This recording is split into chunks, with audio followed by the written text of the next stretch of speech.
Hello students, welcome back to Reading Corner 24। आज की कहानी का टॉपिक है घंटीधारी ऊंट।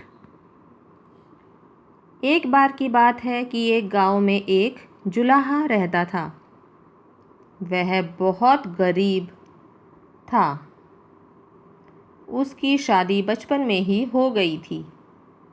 बीवी आने के बाद घर का खर्चा बढ़ना था, यही चिंता उसे खाई जाती। फिर गांव में अकाल भी पड़ा, लोग कंगाल हो गए।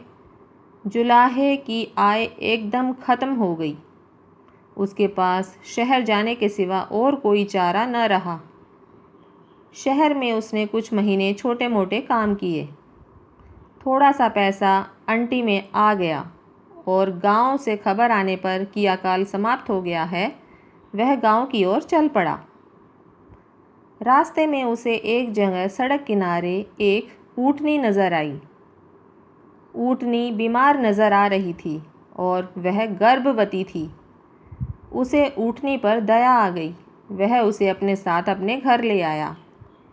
घर में ऊँटनी को ठीक चारा व घास मिलने लगी तो वह पूरी तरह स्वस्थ हो गई और समय आने पर उसने एक स्वस्थ ऊँट बच्चे को जन्म दिया। ऊँट बच्चा उसके लिए बहुत भाग्यशाली साबित हुआ। कुछ दिनों बाद ही एक कलाकार गांव के जीवन पर चित्र बनाने उसी गांव में आया। पेंटिंग में ब्रश बनाने के लिए वह जुलाहे के घर आकर ऊँट के बच्चे की दुम के बाल ले जाता। लगभग 2 सप्ताह गांव में रहने के बाद चित्र बनाकर कलाकार चला गया। इधर ऊँटनी खूब दूध देने लगी तो जुलाहा उसे बेचने लगा। एक दिन वही कलाकार गांव लौट आया और जुलाहे को काफ़ी सारे पैसे दे गया, क्योंकि कलाकार ने उन चित्रों से बहुत पुरस्कार जीते थे और उसके चित्र अच्छी कीमतों में बिके थे। जुलाहा उस ऊँट बच्चे को अपना भाग्य का सितारा मानने लगा। कलाकार से मिली राशि के कुछ पैसों से उसने ऊँट बच्चे के गले के लिए सुंदर सी घंटी खरीदी और पहना दी। इस प्रकार जुलाहे के दिन फिर गए। वह अपनी दुल्हन को भी एक दिन गौना करके ले आया।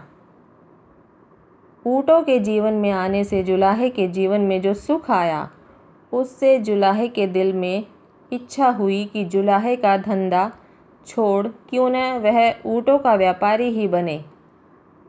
उसकी पत्नी भी उससे पूरी तरह सहमत हुई।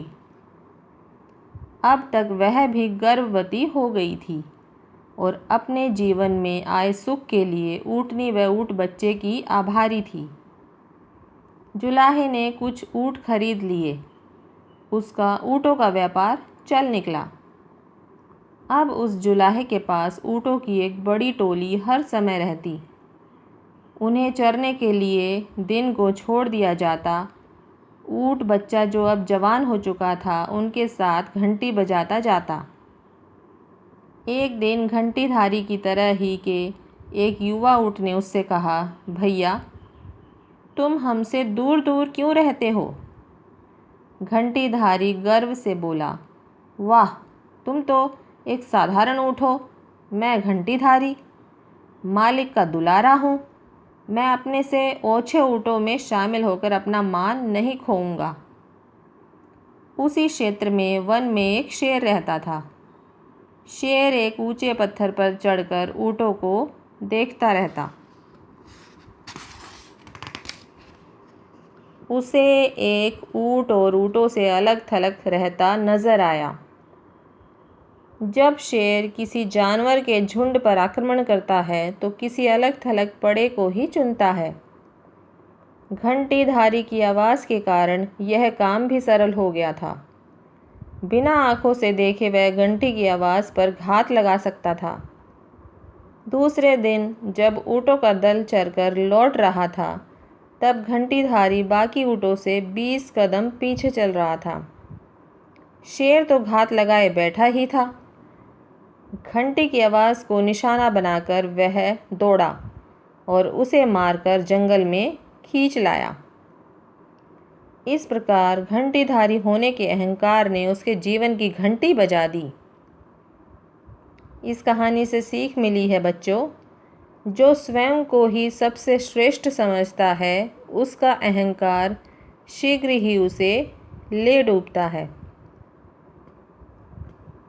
तो कमेंट करके ज़रूर बताएं कि कैसी लगी हैं आपको ये स्टोरीज़, और मुझे ऐसे ही मोटिवेट करते रहें। मिलते हैं नेक्स्ट वीडियो में, तब तक अपना ख्याल रखें, मस्त रहें और स्टोरीज़ सुनते रहें। Thanks for watching video. Thanks.